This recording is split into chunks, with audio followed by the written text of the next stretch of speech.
thanks for joining us. In our top story tonight, the city of Calgary is no longer in a state of local emergency. The state of emergency ended at 10:16 a.m. on Thursday last week, which meant that most areas affected by the flooding in the city were back to normal. The flood happened about 2 weeks ago in June, and since then, residents and business owners have been cleaning up since the disaster struck. In the East Village, construction crews were busy pumping out water from the Evolution condo project, which the basement was completely submerged in water during the floods. Most of the water has been pumped out of the site, but there is still lots of work to be done around the area of downtown. While construction crews were busy rebuilding across the street, the Simmons Limited building was also damaged by flooding in that area. Our cleanup crews have managed to pump out all the water in the basement, which now leaves them to repair damaged infrastructure inside the historic building. Nearby on St. Patrick's Island, the bridge under construction was damaged as debris from upstream hit it, damaging construction material that was then swept down the Bow River during the floods 2 weeks ago. Officials have said that the opening of the new bridge could be delayed by 1 year. The CMLC said that taxpayers will possibly not have to pay the repair costs, and also said that the insurance companies may give them around $100,000 if the deal is made. The total cost of the new bridge is $25 million. Around the province last week, temperatures soared up to the mid-30-degree range, with heat advisories were made in some regions. Regions had humidex values of up to 40 degrees Celsius. The heatwave claimed the life of a 3-year-old in Edmonton last week. Police are currently conducting an investigation. They have said that no criminal charges have been laid, but they have said that they do not know how long the child was inside the vehicle.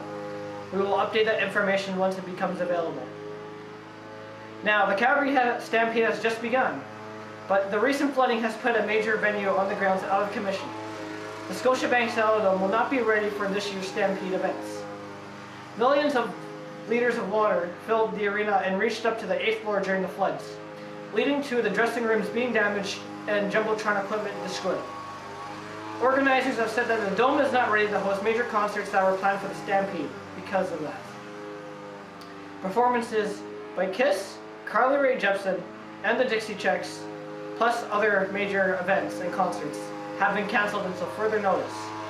The Stampede has also said that other high-profile events for agriculture activities were also cancelled since they were meant to be indoor events.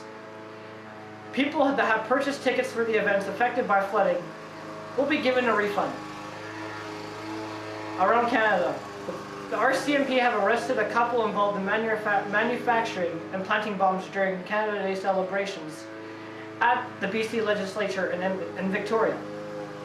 38-year-old John Nuttall was arrested along with his common law wife, Amanda Carodi, after police found pressure cookers with nails inside planted in the grounds. Officials stated that they were tracking their actions for the past 3 years and knew about the plot. They also said that John Nuttall was inspired by Al-Qaeda and later converted to Islam. Both have been charged with 3 counts of plotting to detonate an explosive device with the intent to injure and kill people. An update from officials in Lake Magentec, Quebec tonight. 40 people are reported missing and 5 people have died. 1,000 residents were evacuated from their homes in the town, which is just located 250 kilometers east of Montreal.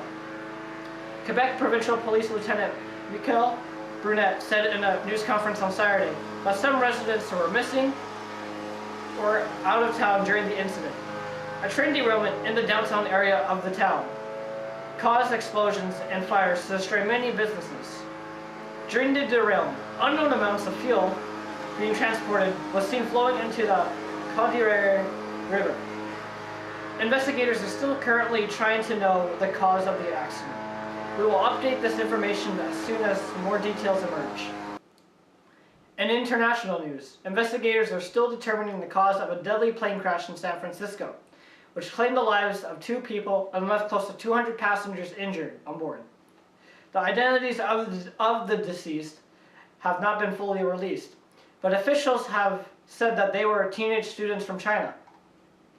The accident happened on Saturday when an Asiana Airlines Boeing 777 crash landed on the runway. Officials have stated that The pilot or the officials at the airport are not at fault because of the crash. The National Transportation Safety Board has retrieved the black box from the plane, which will have important voice recordings about what happened in the cockpit at the time of the accident. The NTSB will also have assistance from Korean investigators. We will have an update on the story later this week. Edward Snowden, the 29-year-old former NSA employee who leaked government information about a top-secret program called Operation Prism, has been offered asylum in the Latin American countries of Venezuela and Nicaragua. Snowden has been attempting to seek asylum in other countries after being on the run from American officials wanting him to be extradited back to the States, where he is being charged with unauthorized communication of national defense information, theft of government property, and willful communication of classified communication information. And now we will have your weather update coming up next.